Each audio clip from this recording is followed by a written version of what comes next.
Kingmakers never become kings themselves, or, more precisely, they never succeed the kings they make. Deputy President William Ruto repeatedly says he made Raila Prime Minister and, in particular, that he made Uhuru President.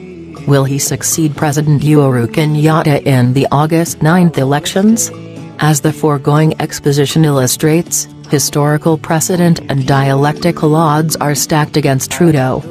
Raila is favored to succeed the son of Jomo. In any event, the choice between the Azimio and Kenya Kwanza presidential tickets could never be more stark, even dialectically speaking. More than 3 years ago, on November 1, 2018, I wrote an article titled Man in the Mirror, Echoes of Jomo in Uhuru. In this article, I concluded that just like Oginga Odinga helped facilitate Jomo Kenyatta's ascendancy to the presidency but he himself never became president, William Ruto may have helped Uhuru Kenyatta win the presidency but he himself is unlikely to become president. Developments in the country in the countdown to the August 9th elections seem to buttress my argument of 3 years ago that kingmakers never become kings themselves, or, more precisely, they never succeed the kings they make. In my public lecture at Kenyatta University on June 23, entitled The Ruto Administration and Electoral Politics in Kenya, A Dialectical Perspective, I developed my argument further and buttressed my conclusions of 3 years ago using the 3 laws of dialectics. The fallout between President Uhuru Kenyatta and Deputy President William Ruto is so complete that the incumbent president has thrown all his weight behind the de facto opposition, instead of supporting his second-in-command to succeed him. This is a most rare development in the practice of democracy anywhere in the world. It, however, is not new to Uhuru. In the 2007 election, Uhuru was the official leader of the opposition. But instead of rallying the opposition forces against the incumbent President Mwai Kibaki, Uhuru chose to cast his lot with Kibaki, in a case wherein perhaps ethnic loyalty trumped democratic sensibilities. This time around, he is the incumbent casting his lot with the opposition and working hard to ensure his deputy does not succeed him. The 6 million question is, why? Why did the Uhuru duo fall out so badly, given their brotherly closeness following their 2013 electoral victory? If you ask Deputy President Ruto and those close to him, the issue lies in the hustler versus dynasty saga. The argument is that those who belong to the dynasty, Uhuru Kenyatta, Raila Odinga, and Gideon Wa, have regrouped to ensure a hustler, William Ruto, does not ascend to the highest seat in the land.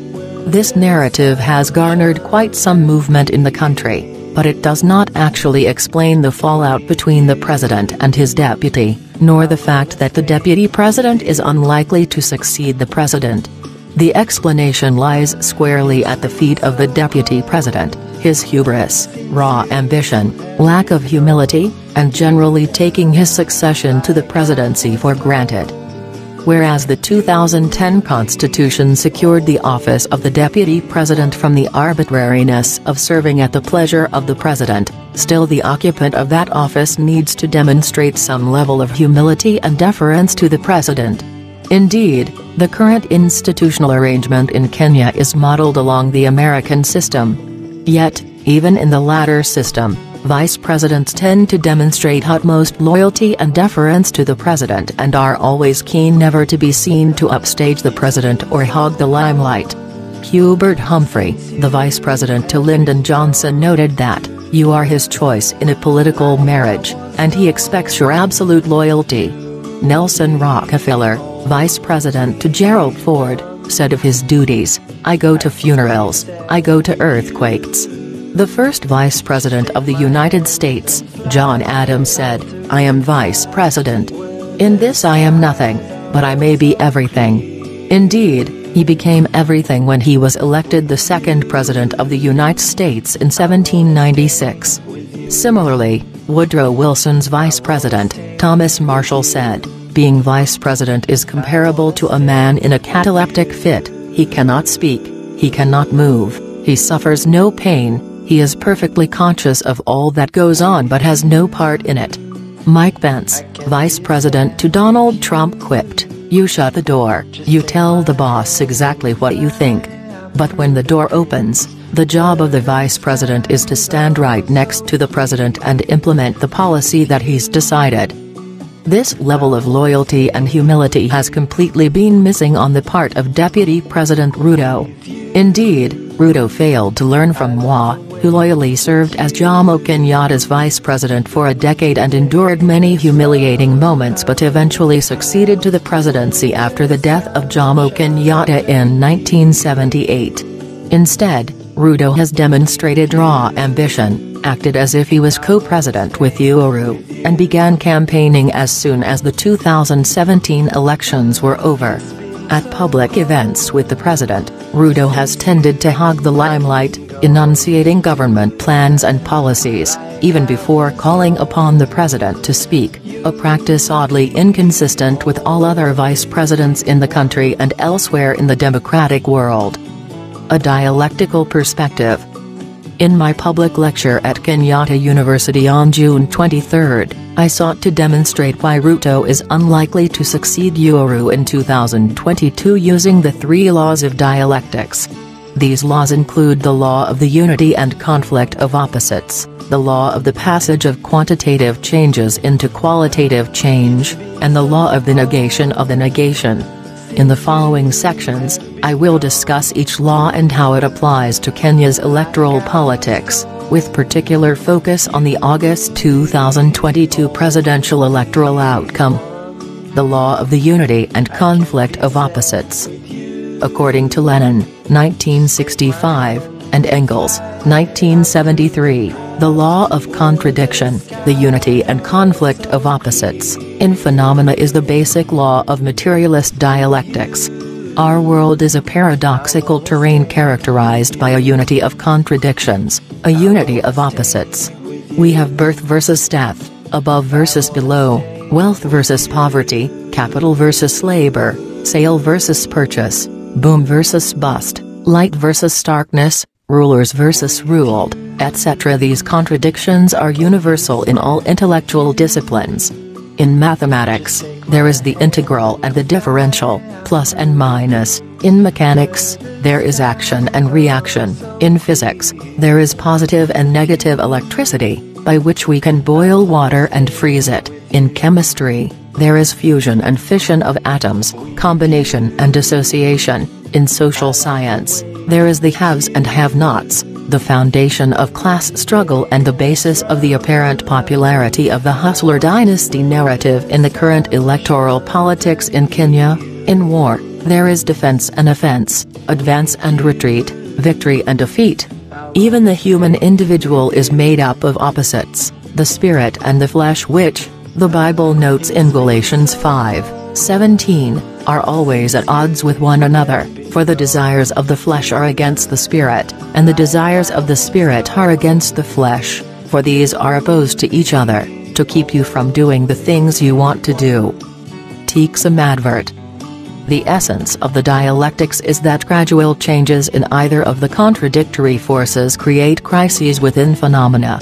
These crises reach turning points in which one force quantitatively grows in strength and overcomes its opposing force, resulting in qualitative change.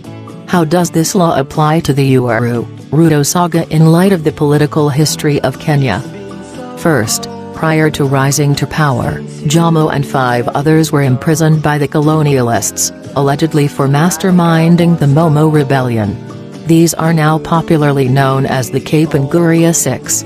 Similarly, prior to assuming the presidency, Uhuru and 5 others were indicted by the International Criminal Court, ICC, allegedly for masterminding and financing post-election violence. They have since come to be known as the Ocampo Six. Second, Jomo and Jaramogi found common ground in the fight for independence, Jaramogi arguing the case for Uhuru Kenyatta and refusing to form a government while Jomo was still imprisoned. Yet, the two fell out over ideology and policy differences soon after independence. On the other hand, Uhuru and Ruto started off on opposite sides of the 2008 post-election violence, but found common cause once indicted by the ICC and partnered to save themselves by acquiring political power. Now, the two have fallen out and become sworn enemies. Whereas Jomo and Jaramogi were icons of the anti-colonial nationalist struggle, Uhuru and Ruto are protégés of President Moi, created, perhaps in the image of the latter, Ruto particularly more so than Uhuru. Ruto is a natural politician who has perfected the ruthlessness of his political mentor. Uhuru, on the other hand, is a reluctant politician who seems more at ease in private social life than in the hustle and bustle of the political world. In essence, the initial Uhuru-Ruto bromance that propelled the duo to power and the final fallout that spells doom for Ruto's presidential ambition. Third, whereas Jomo and Jaramogi were icons of the anti-colonial nationalist struggle, Uhuru and Ruto are protégés of President Moi, created, perhaps in the image of the latter, Ruto particularly more so than Uhuru.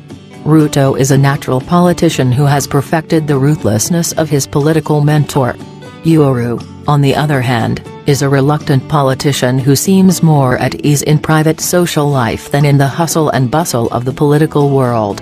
In essence, the initial Uhuru-Ruto bromance that propelled the duo to power and the final fallout that spells doom for Ruto's presidential ambition, is an exemplification of the law of the unity and conflict of opposites that is constantly at play, both in the physical and social worlds. The law of the transformation of quantitative changes to qualitative change. According to Engels, 1973, and Trotsky, 1994, for us to fully understand the essence of change, both social and physical, we have to grasp the law of the transformation of quantitative change to qualitative change. Change, development, or evolution is not unidirectional, unilinear, nor does it occur gradually in a straight smooth line. There are long periods of time when nothing seems to be taking place with regard to change, development, or evolution. Then, out of the blues, something seemingly miraculous happens, a major social revolution, a physical catastrophe, a breakthrough in scientific discovery, an innovative discovery. The point here is that at moments when nothing seems to be happening, there are small quantitative changes taking place that eventually add up to a major qualitative change, that we then view as a major leap forward. According to Trotsky, this law of the transformation of quantitative change into qualitative change, from quantity to quality, has an extremely wide range of applications, from the smallest particles of matter at the subatomic level in chemistry to the largest physical and social phenomena known to humans. Note the quantitative changes that lead to baldness. Does loss of one hair lead to baldness? No. How about loss of 2, 3, 4 hairs? The answer remains no. But constant loss of one hair at a time, quantitative change, leads to baldness, a qualitative change. The notion that under certain conditions, even small things can cause big changes, finds expression in all kinds of sayings and proverbs. The straw that broke the camel's back, many hands make light work, and constant dripping wears away the stone. How does this law of the passage of quantitative changes to qualitative change apply to the case of Kenya? This law's implication is that at the social level, change, development, or progress is not unidirectional and unilinear, nor does it occur gradually in a smooth straight line. Sometimes one step forward is followed by 2 steps backwards and vice versa. Note the convoluted and messy decades-long process of democratization in Kenya, the concerted struggles that led to the repeal of Section 2A of the Constitution to return the country to multi-party politics in 1992, the No Reforms, No Elections movement in the run-up to 1997 elections that led to the Inter-Parliamentary Parties Group's compromise on expanding representation to the Electoral Commission, opposition unity and victory in 2002 followed by constitutional reform acrobatics, the 2008 post-election violence and the momentum to a new constitutional order in 2010, which created a devolved system of governance and established the Supreme Court of Kenya, among many other democratic achievements. Even when nothing seems to be happening, small quantitative changes are usually taking place that add up eventually to a major qualitative change. Note here the seismic ruling of the Supreme Court of Kenya that nullified the August 2017 presidential election. This was preceded by periodic changes in the personnel of the Supreme Court. The retirement of Chief Justice Willie Mutunga brought in Chief Justice David Maraga. The dismissal of Deputy Chief Justice Nancy Barroso brought in Kalpana Rawal, whose retirement brought in Philomena Mwilu. The retirement of Philip Tanoy brought in Isaac Lenaola. Without these little quantitative changes, not to mention the protracted changes that led to the new constitution that provided for a Supreme Court, it is impossible to expect that the celebrated landmark ruling nullifying the presidential election, the first in Africa, would have come to pass. Remarkably, the Supreme Court has emerged as the most important countervailing power to the executive and the anchor for rule of law and democratic governance in the country. The role of the legislature in this regard remains dismal, the democratic gains of the country notwithstanding. The law of the negation of the negation. According to Engels, 1973, Hegel, 1991, and Marx, 2002, the law of the negation explains the repetition at a higher level of certain features and properties of the lower level and the apparent return of past features. In the development of social and physical phenomena, there is a constant struggle between form and content, and between content and form, resulting in the eventual shattering of the old form and the transformation of the content. This whole process, according to the three dialecticians, can best be pictured as a spiral, where the movement comes back to the position it started, but at a higher level. For instance, when a grain of maize is planted, it germinates into a plant. The original maize grain is negated. The plant grows, flowers, and produces even more and better grains, which are harvested and processed in the making of flour. The negation is thereby also negated. At the social level, historical progress is achieved through a similar series of contradictions. Where the previous stage is negated, this does not represent its total elimination. The new stage does not completely wipe out the stage that it supplants. The Ruto fallout represents an interesting case of the negation of the negation, dialectically speaking. First, the two are protégés of President Daniel Arap Moi, Ruto a natural politician, Uhuru a reluctant one. Note here Uhuru's apparent absence during his first term, compared to Ruto's robust presence, scheming, and political strategizing. Indeed, as demonstrated by the audio now doing the rounds on social media, and confirmed by Deputy President Ruto himself in a KTN interview on July 7, President Uhuru Kenyatta was willing to leave office and retire to his Kari village after the nullification of the August 2017 elections, but Ruto wouldn't countenance it, going so far as thinking of slapping the president for suggesting that they quit the presidency. In the final analysis, the Uhuru-Ruto fallout perfectly captures the dialectical law of the negation in matters of social development. With it, the country seems to have spiraled back to the fallout between Jomo and Jaramogi. However, given the democratization process in the country, we are at a higher level of social and political development. Indeed, had it not been for the new constitution, born of this process, Deputy President William Ruto would long have been sacked and rendered into political oblivion. Second, Uhuru and Ruto were on the same side of the political divide in the 2002 elections. Uhuru ran for president, while Ruto supported him to succeed Moi. They however soon fell out and, in the post-election violence of 2008, Uhuru and Ruto were on opposite sides of the divide. Third, when the two were indicted by the ICC, they found common ground and became bosom friends. They successfully campaigned to acquire power to save their skins. However, the two fell out immediately after their second-term inauguration in 2017. By March 2018, Uhuru was with his enemy Raila, and not with his bosom friend, Deputy President Ruto. In so doing, Uhuru emerges as a very strange political animal, perhaps an exemplification of the law of the negation of the negation. As pointed out above, as official leader of the opposition in 2007, he cast his lot with the incumbent President Kibaki, instead of teaming up with fellow oppositionists to run for the presidency. Apparently, the force of ethnic ties trumped political principle. Now, as the incumbent president in 2022, he has cast his lot with the opposition, instead of mobilizing his ruling party to retain power under his deputy, as political norms would dictate. What are the implications of the Ruto saga for the 2022 electoral politics and for democratization in Kenya more generally? 3 implications. 3 implications can be drawn from the Ruto saga from a dialectical perspective. First, every individual is a bundle of contradictions imbued with positive and negative forces of both good and evil.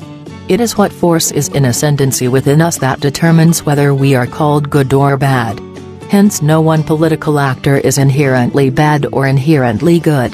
Ruto may have been stringently against the enactment of the new constitution of 2010, yet he stood against the Building Bridges Initiative, BBI, that sought to amend the constitution, even before its full implementation.